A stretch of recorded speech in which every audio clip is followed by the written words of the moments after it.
तो आज डीएलएड का मैराथन क्लास, डीएलएड का मैराथन क्लास, ठीक है। इसमें सब विषय मिक्सिंग होंगे, जितने भी विषय हैं सबके सब मिक्सिंग होंगे। तो चलिए स्टार्ट करते हैं इसको, है ना। पहला है रस, रस के बारे में, ठीक है। रस के बारे में जानिए पहले, रस क्या होता है ना। रस के बारे में जानेंगे पहले, रस होता क्या है। देखिए रस, रस है ना, रस एक हिंदी का भाग है जिसमें कि हमें उसके गुणों पे, है ना, काव्य के गुणों पे इसका श्रेणी बढ़ता है, उसे हम कहते हैं रस, ठीक है। और इसका अस्थाई भाव पढ़ेंगे, है ना। रस का अस्थाई भाव भी साथ ही पढ़ेंगे, अस्थाई भाव। देखिए जैसे अस्थाई भाव में रस जो होते हैं कुल मिला के 11 होते हैं। कितने होते हैं? 11 रस होते हैं। कितने होते हैं? 11 होते हैं ना, 11 होते हैं। उसमें से पहला है श्रृंगार रस, श्रृंगार रस है ना, श्रृंगार रस। दूसरा है हमारा हास्य रस, क्या है? तो हास्य रस। तीसरा है हमारा करुण रस, तीसरा क्या है? करुण रस। चौथा क्या है? चौथा है हमारा वीर रस, वीर रस है ना, चौथा है वीर रस। पांचवा है रौद्र रस, रौद्र रस। छठा है भयानक रस। सातवां है विभत्स रस, विभत्स रस, विभत्स रस, विभत्स रस है ना। आठवां है ना, आठवां है हमारा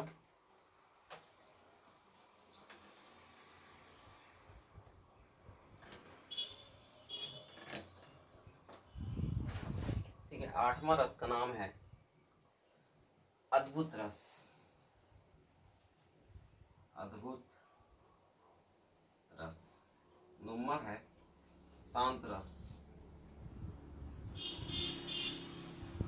10वां है वात्सल्य रस, वात्सल्य रस।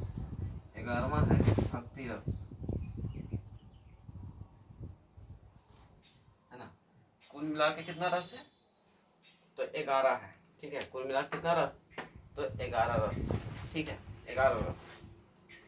देखिए भक्ति रस जो होते हैं 11 होते हैं। कितने होते हैं? 11 होते हैं। देखिए श्रृंगार रस का, है ना, श्रृंगार रस का हम यूज करते हैं जहाँ पर प्रेम दिखाया हो, है ना, जहाँ पर प्रेम या फिर रति यूज किया जाए, है ना, प्रेम या रति का यूज किया जाए, उसी उसी वहीं पे हमारा श्रृंगार रस होगा।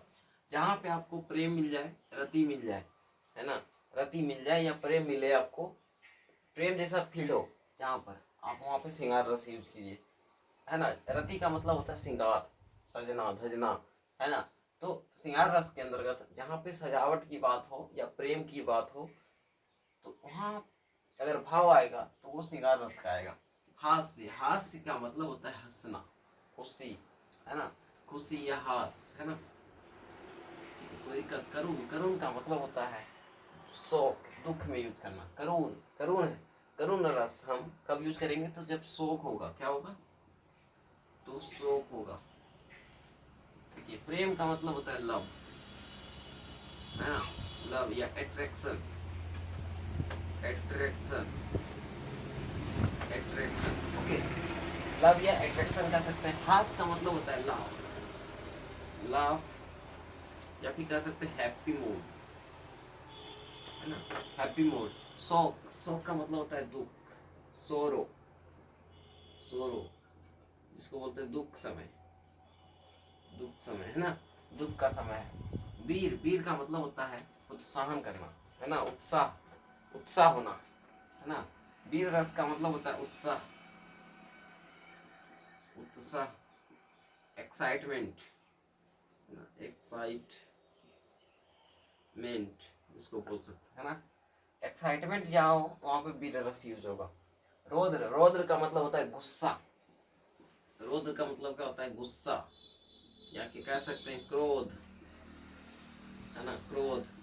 उसको अंग्रेजी में कहते हैं एंगर या एंग्री, है ना, कहते हैं ना एंग्री पर्सन, तो वहां पे रौद्र रस यूज होगा। भयानक रस, भयानक रस जो होता है वो भय में यूज कर रहे हैं, है ना, भय में, भय या डर, फियर जिसको बोलते हैं, है ना। विभत्स, विभत्स रस जो होता है वो घृणा में यूज करे किया गया है। जुगुप्सा, जुगुप्सा, जुगुप्सा, या फिर कह सकते हैं घृणा, है ना, घृणा, जिसको कह सकते हैं जेलस या हेट, है ना, जेलस या हेट। ये जो है हमारा रामचरित्र के लंका कांड में प्रयोग किया गया था। विभत्स रस जो है, ये जो विभत्स रस जो है वो रामचरित्र के, रामचरित्र मानस के, मानस के लंका कांड में, लंका कांड में यूज हुआ था, है ना, प्रयोग हुआ था। कहेगा कि विभत्स रस जो है कौन सा रस है? विभत्स रस के बारे में बताइए। देखिए विभत्स रस का मतलब होता है जुगुस्पा, जुगुस्पा, जुगुस्पा का मतलब होता है घृणा, किसी टाइप का घृणा होना, जलना, घृणा होना, घृण होना, घिन मानना, हेट मानना, ज्वेलर्स मानना। या फिर इसका जो कोई पूछेगा कि विभत्स रस जो है कब यूज किया गया था, रामचरितमानस के लंका कांड में प्रयोग इसका किया गया था हमारा विभत्स रस। अद्भुत, अद्भुत का मतलब होता है कि विस्मय होना, आश्चर्य हो जाना। कोई चीज जब अचानक हो जाता है, खुशी, है ना, कोई चीज बड़ा काम हो जाता है तो उसमें क्या होता है कि आश्चर्य हो जाता है आदमी देखकर। तो आश्चर्य, अद्भुत रस का भी होता है जब आश्चर्य हो, जब आश्चर्य की बात हो, या फिर विस्मय, जिसपे भरोसा नहीं था वो हो गया, है ना, विस्मय, विस्मय, है ना, सरप्राइज, सरप्राइज, सरप्राइज टाइमिंग का ये एक भाग है जो कि हमारा अद्भुत रस लेता है। ठीक है, आश्चर्य या विस्मय जहां पर आपको मिले वो अद्भुत रस कहलाएगा। क्या कहलाएगा? अद्भुत रस कहलाएगा। शांत रस क्या होता है? तो शांत रस क्या होता है, देखिए शांत का मतलब होता है सम, शांत होना, है ना, कुछ रीजन के कारण से क्या होना, सम होना।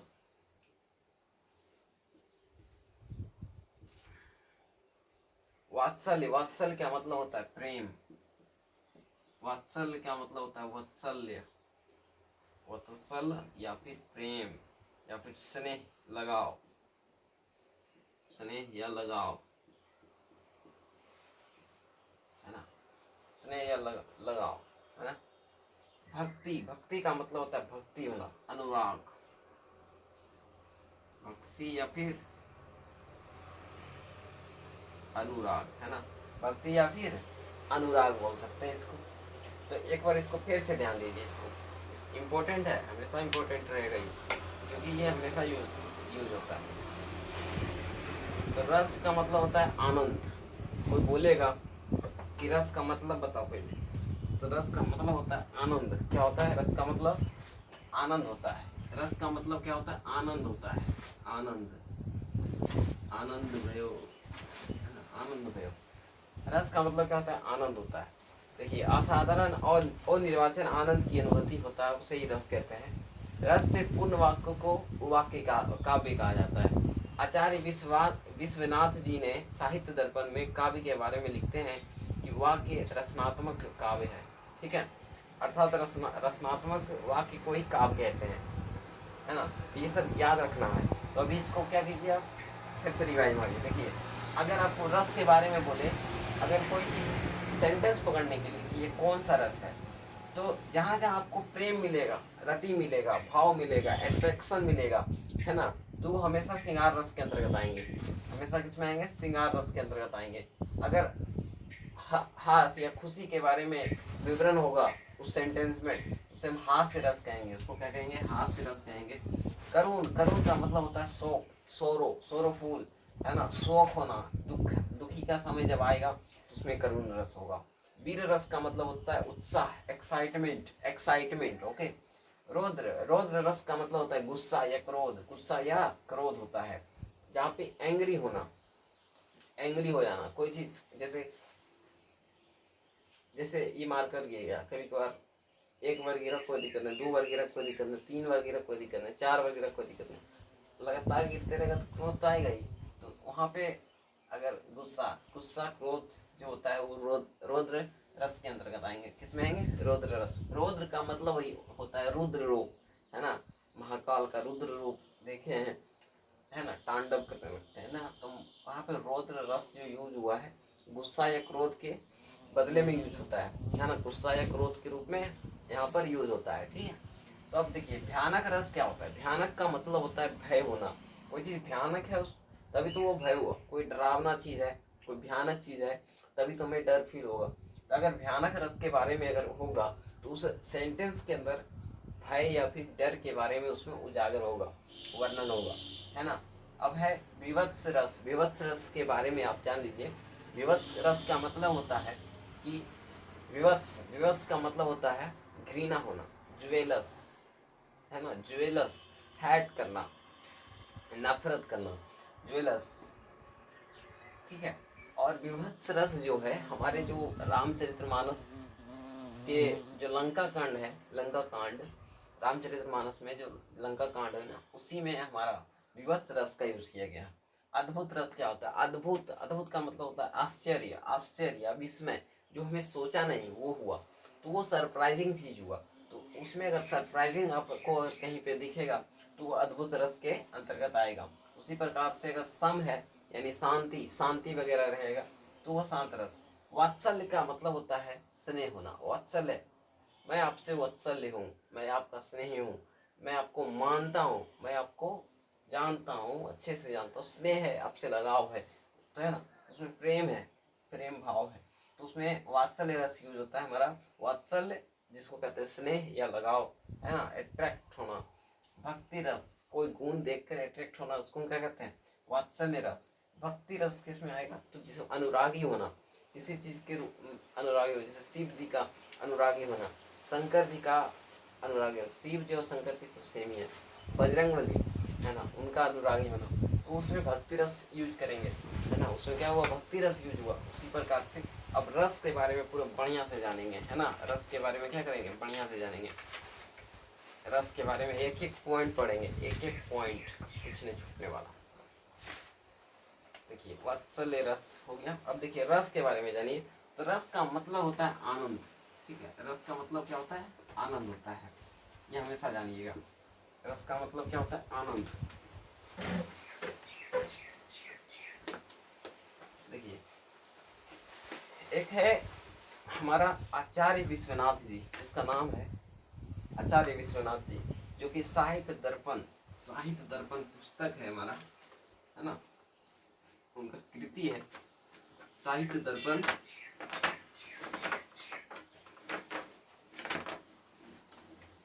ठीक है, याद रखिएगा कि साहित्य दर्पण रस के अंतर्गत पढ़ते हैं, रस के अंतर्गत। देखिए याद रखिएगा साहित्य दर्पण, है ना, साहित्य दर्पण। साहित्य दर्पण के लेखक अगर आपको बोलेगा, कहेगा आचार्य विश्वनाथ जी, आचार्य विश्वनाथ जी, है ना, आचार्य विश्वनाथ जी। इन्होंने इस काव्य में, काव्य के बारे में बताया कि वाक्य रसात्मक काव्यम, है ना। क्या बोला उन्होंने? उन्होंने बोला कि वाक्य, वाक्य, है ना, वाक्य रसात्मक, रसात्मक, रसात्मक काव्य,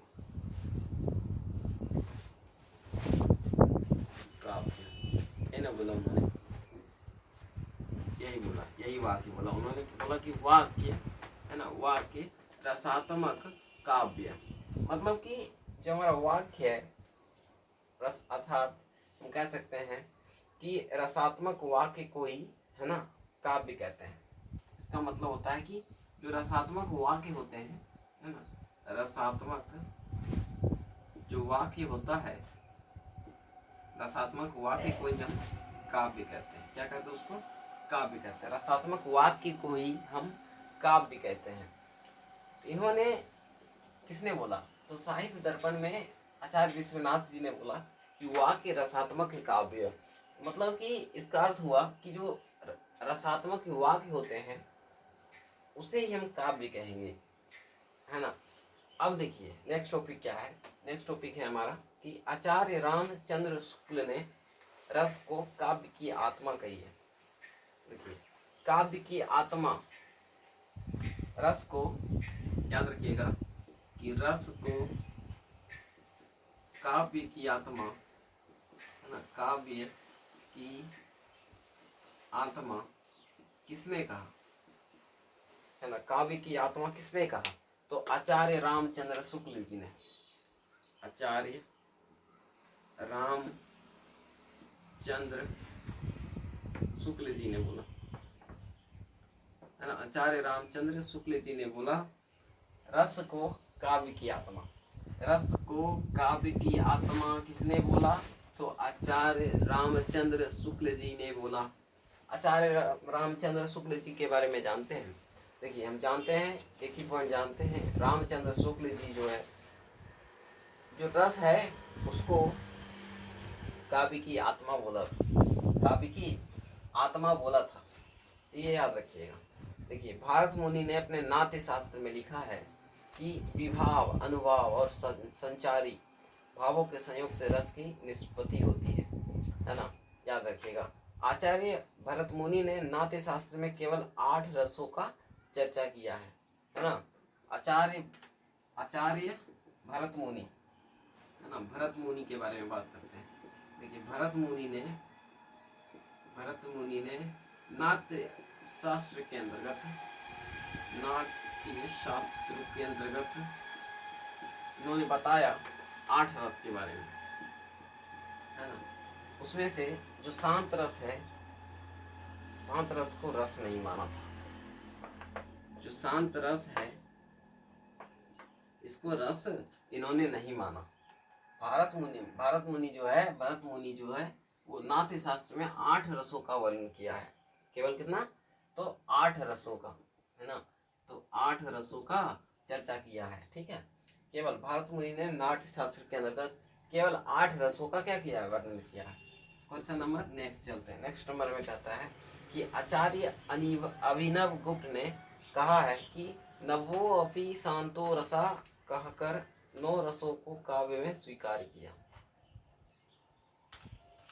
मम्मट और आचार्य विश्वनाथ ने भी काव्य में 9 ही रस माने हैं।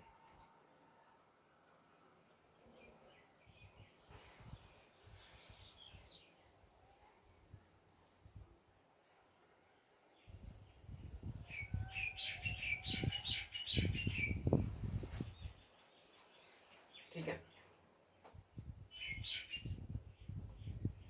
और याद रखिएगा कि अभिनव गुप्त जी जो है, अभिनव गुप्त जी जो है, इन्होंने ही 9 रस माना। कितना माना? 9 रस माना।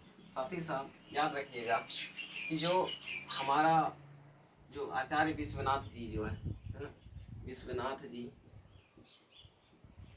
जी जो कि हमारा साहित्य दर्पण के लेखक हैं, है ना, साहित्य दर्पण के लेखक हैं। और एक है हमारा मम्मट, आचार्य मम्मट, है ना, आचार्य मम्मट, ये हमारा काव्य प्रकाश का अधिक किया है, काव्य प्रकाश लिखा है ना, काव्य प्रकाश लिखा है। इनका भी क्या कहना है जानते हैं? इसका भी कहना है कि 9 रस है। कितना कहना है? इसका भी कहना क्या है? 9 ही रस है ना। इसका भी क्या कहना है कि 9 रस, है ना। इसका भी क्या कहना है कि 9 रस है इनके पास। 9 ही रस होते हैं। शांत रस को रस मान सकते हैं हम, ये अभिनव गुप्त जी बोले थे। और विश्वनाथ जी जो कि हमारा साहित्य दर्पण के संस्थापक, और मोहम्मद जी, आचार्य मोहम्मद जी जो कि काव्य प्रकाश के संस्थापक, इन्होंने भी बोला कि 9 रस ही होते हैं, 9 रस ही होते हैं। देखिए,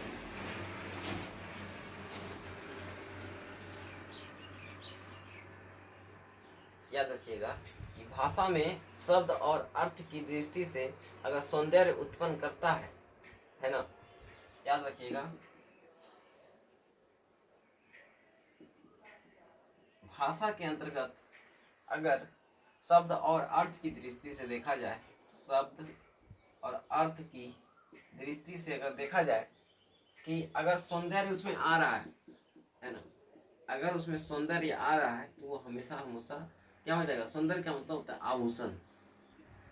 आभूषण जब तक यूज नहीं करेगा सौंदर्य नहीं बढ़ सकता। तो सौंदर्य यानी कि उसमें अलंकार उसको कहेंगे, क्या कहेंगे उसको, तो अलंकार कहेंगे। क्या कहेंगे उसको, अलंकार कहेंगे। नेक्स्ट देखते हैं, नेक्स्ट क्या कहता है, कह रहा है कि यो रो लो वो, है ना, किस प्रकार का व्यंजन है। देखिए यो हो गया, रो हो गया, लो हो गया और वो हो गया। देखिए ये जो होता है अंतस्थ होते हैं। क्या होते हैं, अंतस्थ, अंतस्थ, अंतस्थ होते हैं, जो कि इसकी संख्या कितनी है, 4 है। एक होता है उष्म, तालमसो, मूर्धन्यसो, दंतसो और वो, ये होते हैं उष्ण, है ना, उष्ण, जो कि हमारा 4 ही होते हैं।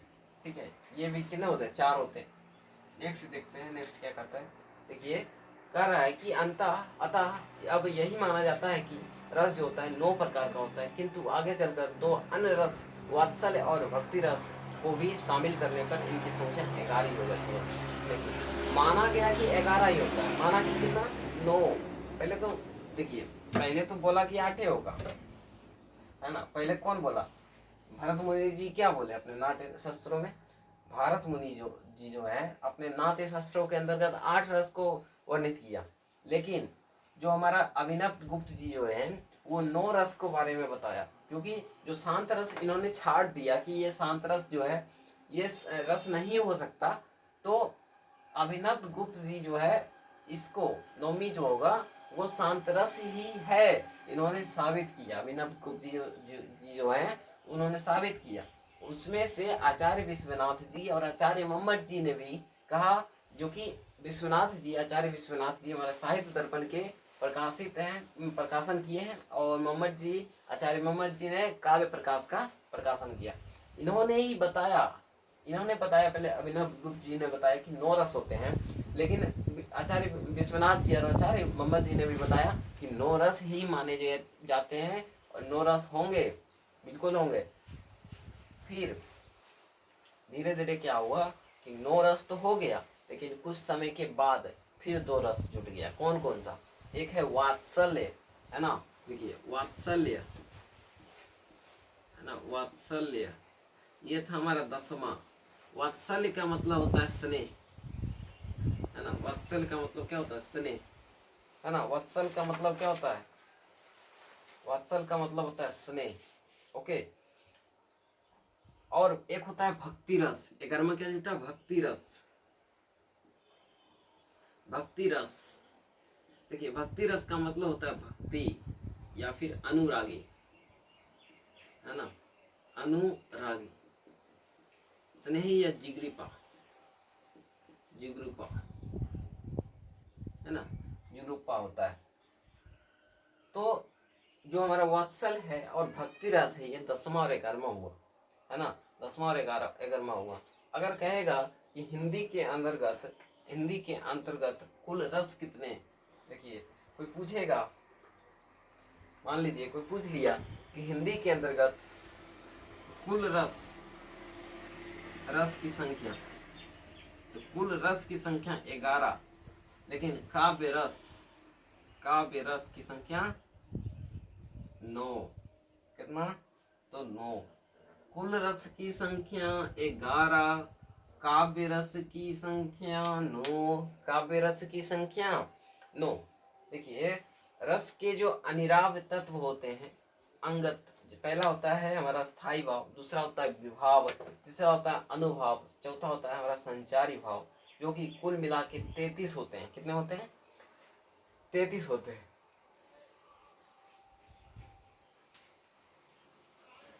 अब देखिए अस्थाई भाव के बारे में जानते हैं, है ना, अस्थाई भाव के बारे में पहले जानते हैं।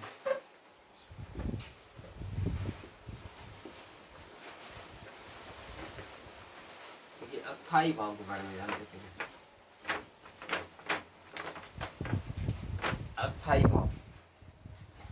देखिए अस्थाई भाव को हम प्रधान भाव भी कहते हैं। जो भाव ये मानव के हृदय के अस्थाई रूप से विद्यमान रहता है तथा चिरकाल तक चिरतीर में स्थिर रहता है, अस्थाई भाव कहलाता है। रसों की कुल संख्या 11 होती है, इसलिए अस्थाई भावों की संख्या भी 11 होती है। ओके, कोई दिक्कत नहीं। देखिए अब हम विभाव के बारे में बात करते हैं। देखिए विभाव का मतलब होता है जिन कारणों में, दूसरा विभाव के बारे में बात करते हैं ना, दूसरा है विभाव ना, विभाव ये इंपॉर्टेंट टॉपिक है। विभाव, विभाव जो होता है वो जिन कारणों से अस्थाई भाव जागृत या उद्दीपन होता है उसे ही विभाव कहते हैं। नायिका को देखकर नायक के मन में अस्थाई भाव जागृत होना, जैसे नायिका को देखकर अस्थाई भाव है ना, नायिका को देखकर, यहाँ पे नायिका जो है, नायिका को देखकर उसमें क्या हुआ, अस्थाई भाव प्रकट हुआ है ना, अस्थाई भाव प्रकट हुआ। तो इसमें जो नायिका है ये हमारा विभाव है। विभाव जो होता है दो प्रकार के होते हैं। कितने प्रकार के? 2 प्रकार के। एक होता है हमारा उद्दीपन, एक होता है उद्दीपन, और दूसरा होता है हमारा आलंबन, है ना। एक होता है उद्दीपन विभाव, उद्दीपन विभाव, एक होता है आलंबन, आलंबन विभाव, है ना। याद रखिएगा हमेशा कि विभाव जो है 2 प्रकार का होता है। एक होता है उद्दीपन विभाव, एक होता है आलंबन विभाव। ठीक है, विभाव जो होता है कितने प्रकार के? 2 प्रकार के। देखिए आलंबन विभाव के बारे में बात करते हैं। आलंबन विभाव जो होता है, आलंबन विभाव जो होता है, जिस व्यक्ति या वस्तु के कारण स्थायी भाव या जागृत हो वह व्यक्ति या वस्तु उस भाव का आलंबन कहलाता है। ठीक है, उस वस्तु का क्या कहलाएगा? आलंबन कहलाएगा। जैसे नायिका को देखकर प्रेम भाव जागृत हुआ, तो इसमें नायिका को देखकर प्रेम भाव जागृत हुआ, है ना। देखिए आलंबन, एग्जाम्पल, नायिका को देखकर प्रेम जागृत हुआ, प्रेम जागृत हुआ। तो नायिका को देखकर क्या हुआ? प्रेम जागृत हुआ, है ना।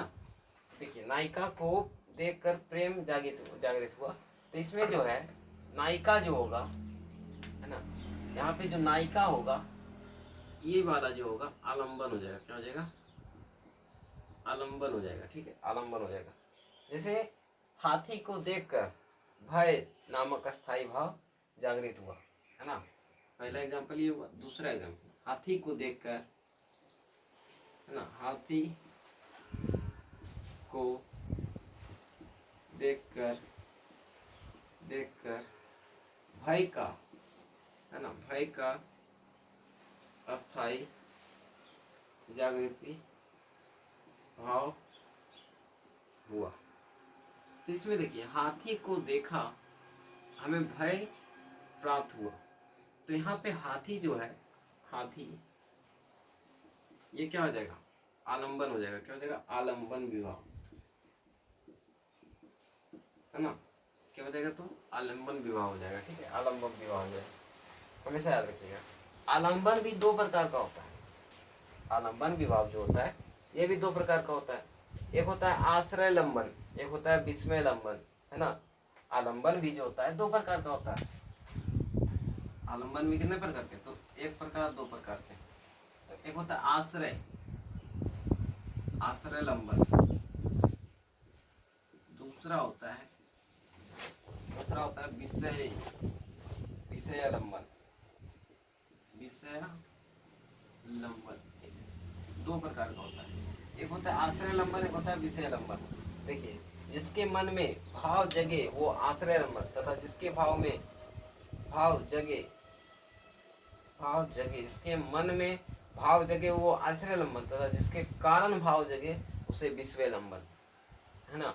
विषय लंबन भाव में जगे, इसमें क्या होता है?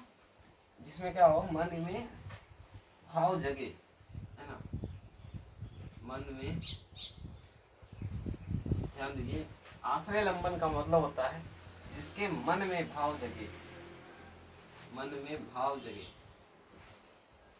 भाव जगे, भाव जगे।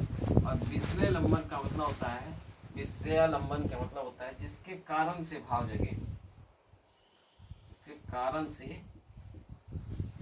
भाव जगे, है ना, उसे क्या कहते हैं, विषय लंबन कहते हैं। जैसे कि यहाँ देखिए, नायिका को देखकर प्रेम जागृत हुआ। किसको देखा, प्रेम को देखा, है ना।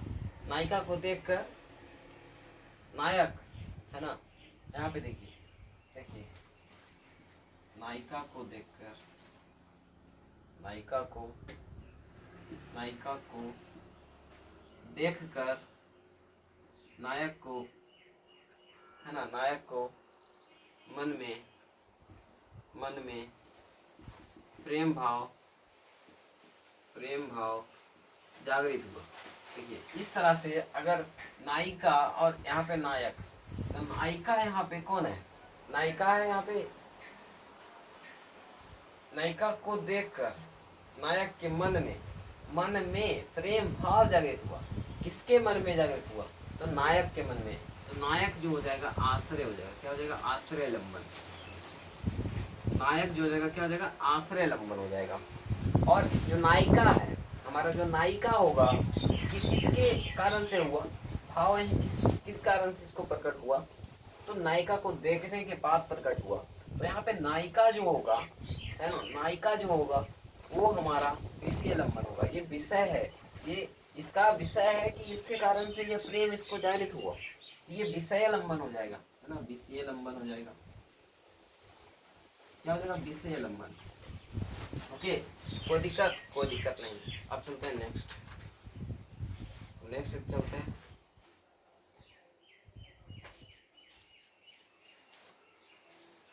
है ना, नेक्स्ट चलते हैं।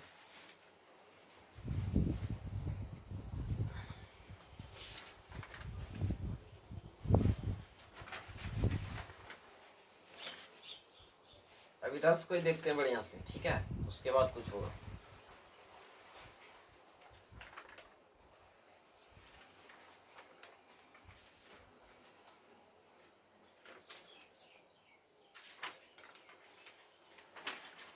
अब उद्दीपन रस के बारे में जानते हैं, उद्दीपन विभाव के बारे में।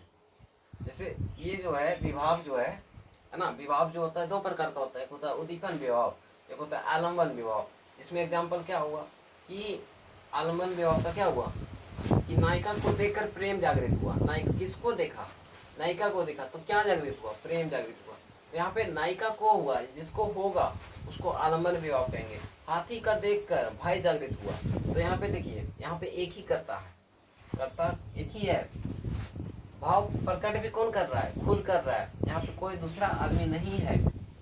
तो नायिका को देखकर प्रेम जागृत हुआ, तो दो आदमी है, ठीक है, लेकिन कौन है उसका पता नहीं। तो यहाँ पे आलम्बन है, विलोपन है, हाँ, यहाँ पे कोई पता नहीं।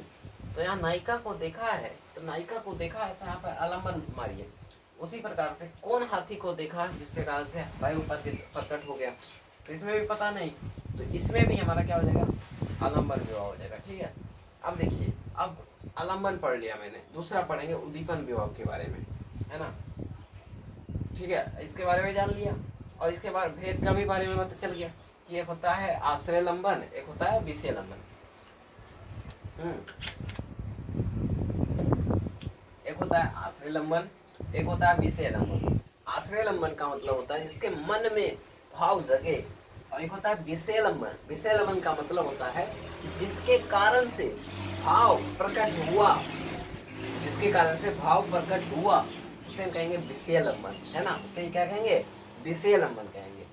तो जैसे यहाँ पे नायिका को देखकर नायक के मन में प्रेम भाव जागृत हुआ, तो नायिका को देखकर नायक के मन में किसको मन में भाव जागृत हुआ, तो वो नायक को हुआ, तो वो हो जाएगा आश्रय लंबन। किसके कारण से हुआ, विषय क्या है, तो नायिका को देखा, तो नायिका उसका रीजन है, जिसके कारण से नायिका यहाँ पे विषय लंबन होगा। उसी प्रकार से अब हम चलते हैं उद्दीपन विभाव के बारे में जानते हैं। देखिए, उद्दीपन विभाव के मतलब होता है कि जिन वस्तुओं या परिस्थितियों को देखकर अस्थाई भाव उद्दीपन हो उसे ये उद्दीपन विभाव कहते हैं। जैसे में कि एकांत स्थल है ना, एकांत स्थल, नायिका का रूप सौंदर्य चांदनी है ना, एकांत स्थल, नायिका का रूप सौंदर्य चांदनी है ना। तो इसमें जो है उद्दीपन विभाव में क्या हो जाएगा कि जैसे एकांत स्थल, चांदनी है ना, चांदनी, या फिर नायिका का रूप सौंदर्य, नायिका का रूप सौंदर्य है ना, रूप सौंदर्य। ठीक है, तीसरा चलते हैं अनुभाव के बारे में जानते हैं, है ना। तीसरा चलते हैं अनुभाव के बारे में जानते हैं। अनुभाव है ना, अनुभाव के बारे में जानते हैं। देखिए तीसरा अनुभाव, अनुभाव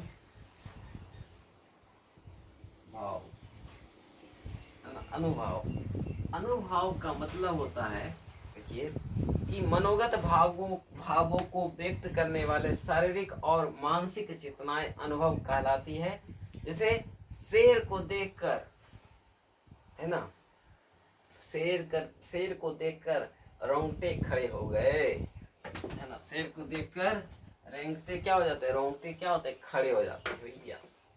मनोगत भावों को व्यक्त करता है। अनुभाव का मतलब क्या होता है, मन की भाव, मनोगत, मन की स्थिति देखकर, मनोगत की भाव।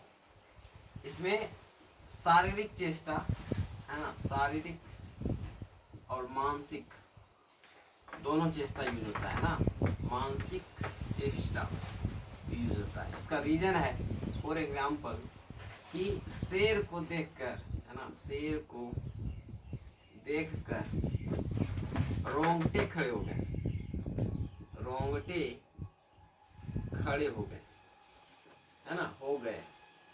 तो देखिए शेर को देखा तो जाके रोंगटे खड़ा हुआ। यहाँ पे मनोगत की भाव हुई, शारीरिक और मानसिक दोनों काम किया कि देखना, देखा हमारा आँख एक्शन हुआ, रोंगटा खड़ा हुआ, हमारा बॉडी पे अट्रैक्ट किया, बॉडी पे हमारा क्या हुआ, इफेक्ट पड़ा। तो इसमें जो होता है ना, इसी को हम क्या कहते हैं, अनुभव कहते हैं। अनुभावों की संख्या 8 मानी जाती है ना। अनुभाव जो है, अनुभाव, इसकी संख्या कितनी, 8 मानी जाती है। कितना, अनुभाव का मतलब होता है 8, इसकी संख्या कितनी, 8। अनुभाव की संख्या 8, अनुभाव की संख्या 8, अनुभाव की संख्या 8। क्वेश्चन नंबर 4 में चलते हैं। देखिए संचारी भाव के बारे में जानते हैं। संचारी भाव, देखिए संचारी भाव क्या होता है। संचारी भाव का मतलब होता है कि जो भाव अस्थाई भाव की पुष्टि करके क्षण भर में गायब हो जाए, है ना। इसमें अस्थाई भाव आएगा है ना, इसमें अस्थाई भाव आएगा, लेकिन कुछ क्षण के लिए, कुछ क्षण के लिए। उसे हम क्या कहते हैं, उसे हम कहते हैं संचारी भाव। संचारी भाव का मतलब होता है हमें भाव प्रकट हुआ लेकिन कुछ ही क्षण के लिए, है ना। उसे हम क्या कहते हैं, संचारी भाव करते हैं। इसकी कुल संख्या कितनी, 33। संचारी भाव की संख्या कितनी, तो 33। संचारी भाव की संख्या 33। अब चलिए, अब चलते हैं श्रृंगार रस के बारे में जानते हैं।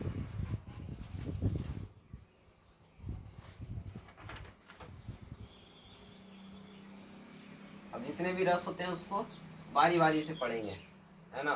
उसको क्या करेंगे, बारी बारी से पढ़ेंगे।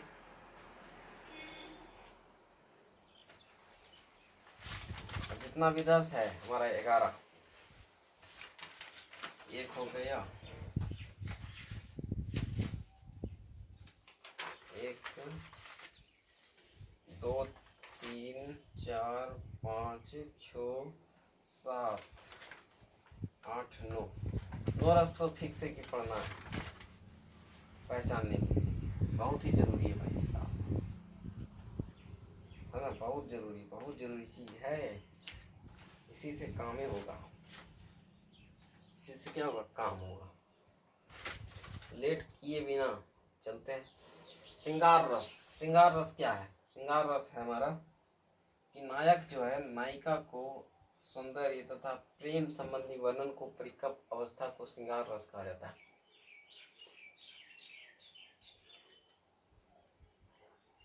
है ना। श्रृंगार रस, श्रृंगार रस, श्रृंगार रस के बारे में जानते हैं ना। ठीक है, श्रृंगार रस में क्या होता है कि नायक नायिका के सौंदर्य तथा प्रेम संबंधी वर्णन, है ना, प्रेम संबंधी, है ना, प्रेम संबंधी बात होगा। इसका मतलब ही होता है प्रेम। श्रृंगार का मतलब होता है प्रेम। और इसमें जो होता है श्रृंगार रस को रसाराज तथा रसपति भी कहा जाता है ना। श्रृंगार रस को रसाराज, रसाराज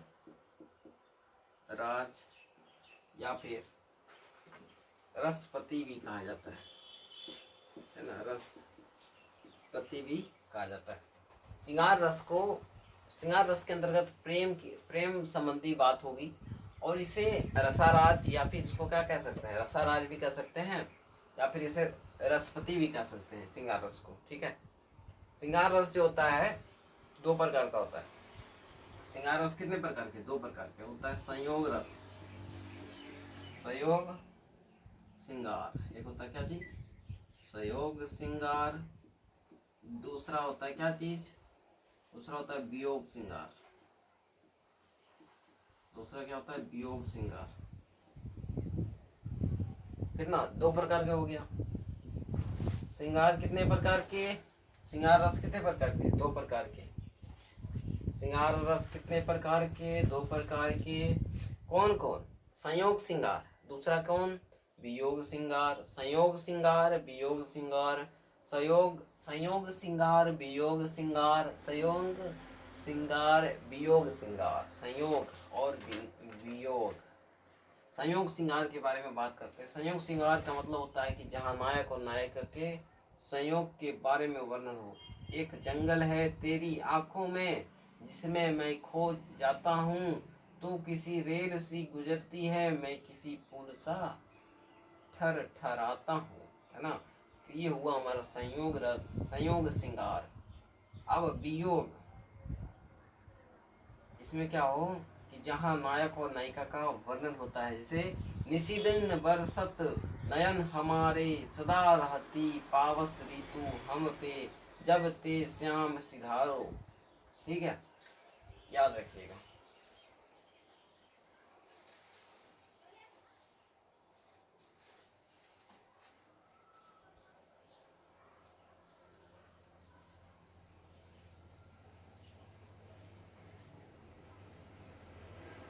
अब देखिए हास्य रस के बारे में जानते हैं। हास्य रस का मतलब होता है मन में हास होना, खुशी होना। जब विभाव अनुभाव और संचारी से पूर्ण होकर रस की निष्पत्ति होती है तो उसे हम हास्य रस कहते हैं। यार तू दाढ़ी बढ़ा रहे, साल आया है नया, है ना। देखिए हास्य रस के बारे में जानते हैं। हास्य रस, हास्य रस का मतलब होता है मनोरंजन। हास्य रस का मतलब होता है मनोरंजन। इसका एग्जाम्पल जैसे दिया है, यार तू दाढ़ी बढ़ा ले, दाढ़ी बढ़ा ले, है ना। यार तू दाढ़ी बढ़ा ले, साल आया है नया, है ना। साल आया है नया, साल है आया नया। यार तू दाढ़ी बढ़ा ले, साल आया है नया। नाई के पैसे बचा ले, साल आया है नया। नाई के पैसे बचा ले, है ना, पैसे बचा ले, साल आया है नया। उसी प्रकार से तेल कंघा पाउडर के खर्च कम हो जाएंगे, है ना। तेल कंघा पाउडर का खर्चा क्या हो जाएगा? बच जाएंगे, है ना, कम हो जाएंगे। क्या हो जाएंगे? कम हो जाएंगे। ये है कि आज ही सर को घुटा ले, साल आया है नया, है ना। आज ही सर को घटा ले, साल आया है नया। जब देखिए किसी का बाल बड़ा हो जाता है ना, तो उसको बोला जाता है साल, यार तू दाढ़ी बढ़ा ले, साल आया है नया। नाई के पैसे बचा ले, साल आया है नया। तेल कंघा पाउडर के खर्च कम हो जाएंगे, आज ही सर को छुटा ले, साल आया है नया। है ना, साल आया है नया। यार तू दाढ़ी बढ़ा ले, साल आया है नया। नाई के पैसे बचा ले, साल आया है नया। तेल कंघा पाउडर के खर्च कम हो जाएंगे, आज ही सर को छुटा ले, साल आया है नया। इसमें जो है हास्य रस उपयोग किया गया है। इसके अंतर्गत किसका उपयोग किया गया है, तो हास्य रस का प्रयोग किया गया है। उसी प्रकार से तीसरा में चलते हैं, जो कि हमारा है करुण रस।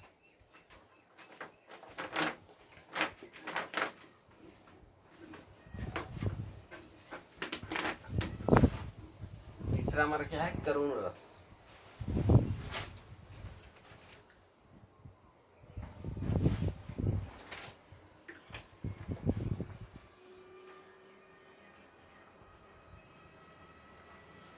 अब करुण रस के बारे में जानते हैं, है ना। करुण रस, करुण रस, देखिए पहले ही बताया है कि करुण रस का मतलब होता है शोक, दुख, या फिर कह सकते हैं सोरो, है ना। दुख, सोरो, शोक, दुखी। जैसे किसी भी प्रिय व्यक्ति के चिर विरह मरण या वस्तु को हानि शोक नामक अस्थायी भाव जागृत जब करना होता है, तब उस समय इसको क्या किया जाता है, प्रयोग किया जाता है करुण रस का। जैसे कि उदाहरण के लिए, साके बिकल सब रोवही रानी, रेपु शील बलो तेजु बखानी, करही बिलाप अनेक प्रकारा, परही भूमि तल बारही बारा। देखी सुदामा की दिन दशा, करुणा करी के करुणा निधि रोए। है ना, करुणा करी के करुणा निधि रोए। देखी सुदामा की दिन दशा, है ना। देखी देखी सुदामा, सुदामा का दीन दशा, दीन दशा, दीन दशा, करुणा, है ना, करुणा निधि, करुणा करी की करुणा निधि रोए। है ना, करुणा निधि रोए,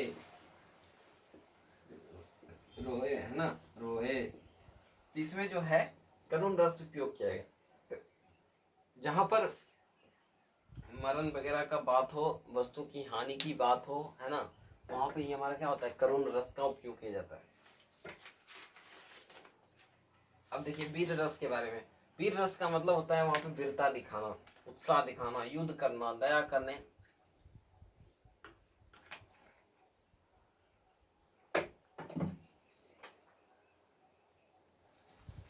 देखिए वीरता दिखाना, युद्ध करने, युद्ध कराने या करने देने या दान देने आदि के लिए मन में उत्साह नामक अस्थायी भाव जागृत होना।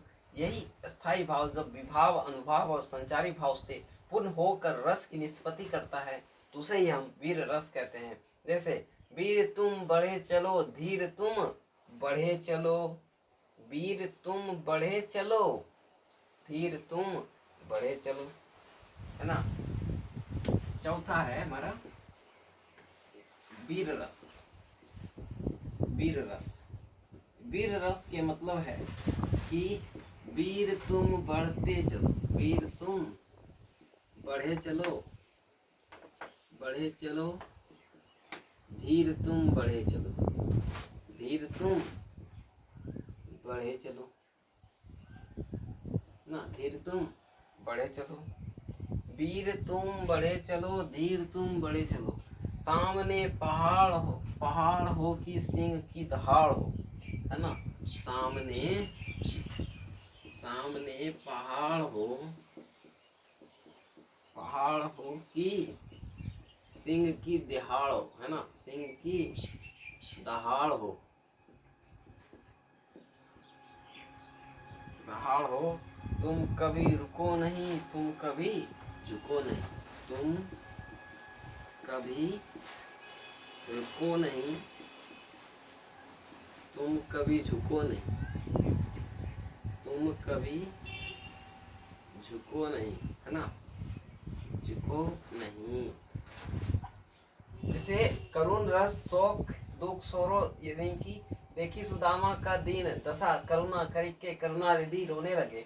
इसमें करुण रस यूज किया गया है। वीर रस, वीर रस का मतलब होता है कि वहाँ पे वीरता का प्रदर्शन हो, चाहे आप उसमें दान दीजिए, आप दया कीजिए, चाहे आप उसमें युद्ध करने गए या फिर आपको कोई सिचुएशन आया वहाँ पे वीरता बने आप, तो वीरता, वीर का भाव प्रकट करना, वीरता बनना।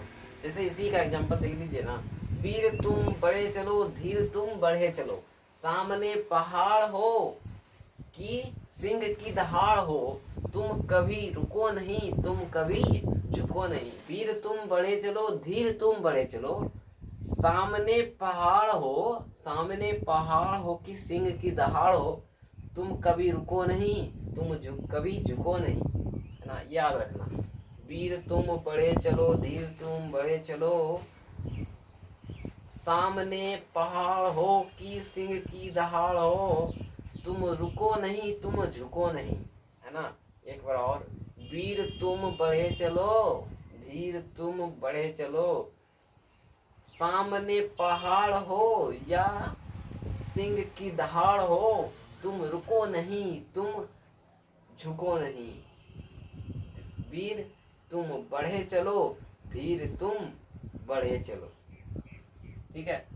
वीर तुम बढ़े चलो, धीर तुम बढ़े चलो, सामने पहाड़ हो या सिंह की दहाड़ हो, तुम झुको नहीं, तुम रुको नहीं, तुम वीर तुम बढ़े चलो, वीर तुम उड़े चलो, धीर तुम उड़े चलो, है ना, कर सकते हैं इसको।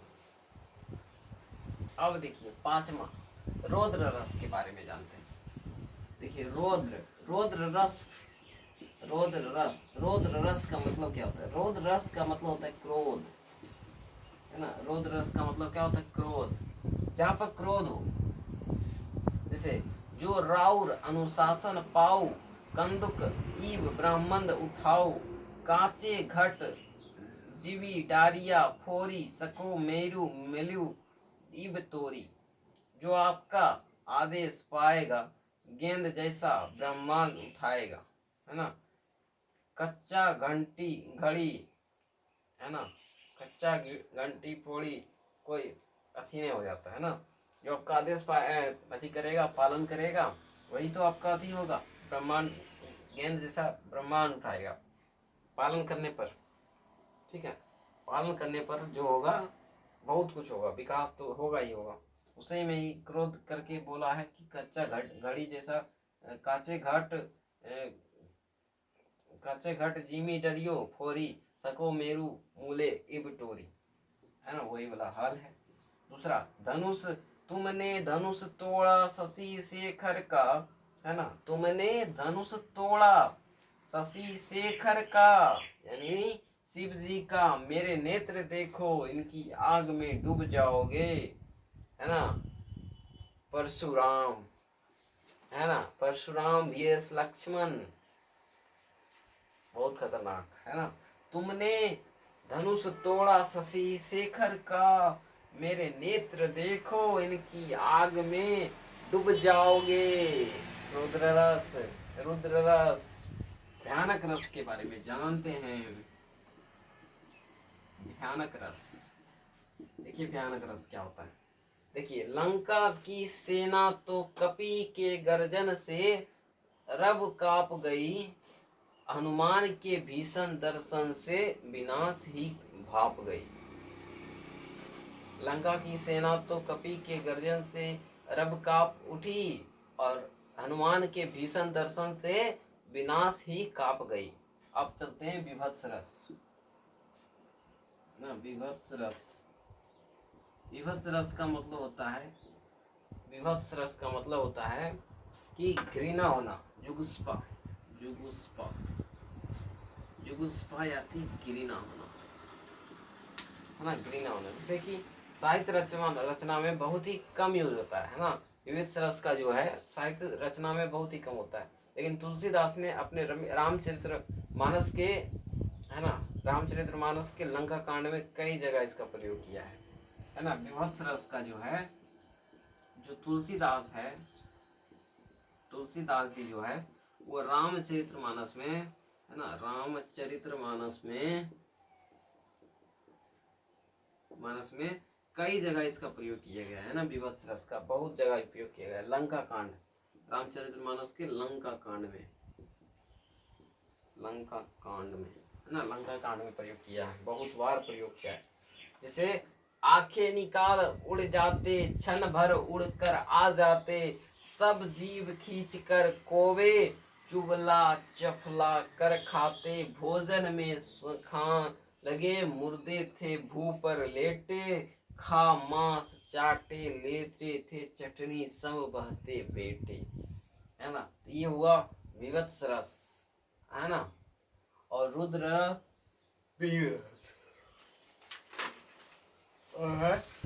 अद्भुत रस, अद्भुत रस के बारे में जानते हैं। अद्भुत रस जो है हमारा 8वां संख्या का 8वां है, जो कि अद्भुत रस का मतलब होता है आश्चर्य होना, विस्मय होना। अखिल भुवन चर अचर सब हरि मुख में, लखी मातो चकित भई, जद बचन विकसित दृग फलकालु। किसी को विकसित होने के बाद क्या हुआ कि अचानक उसे क्या हुआ, झटका लगा, आश्चर्य हो गया, वो चकित भई हो गया, चकित भई। अद्भुत रस का मतलब होता है चकित होना, ठीक है। अद्भुत रस का मतलब क्या होता है, चकित होना। शांत रस, मन में बैराग होना, है ना, शांत होना, वैराग्य होना, मन में बैराग। 9 नंबर में क्या, शांत रस, वैराग्य होना। सूरदास रसूज की या गति, मन ही मन घुसकायो, कहीं ना जाए या सुख की महिमा, ज्यों गुंगू गुर खायो, है ना, गुर खायो। ये था हमारा रस, रस था। गंदा हो रखा है।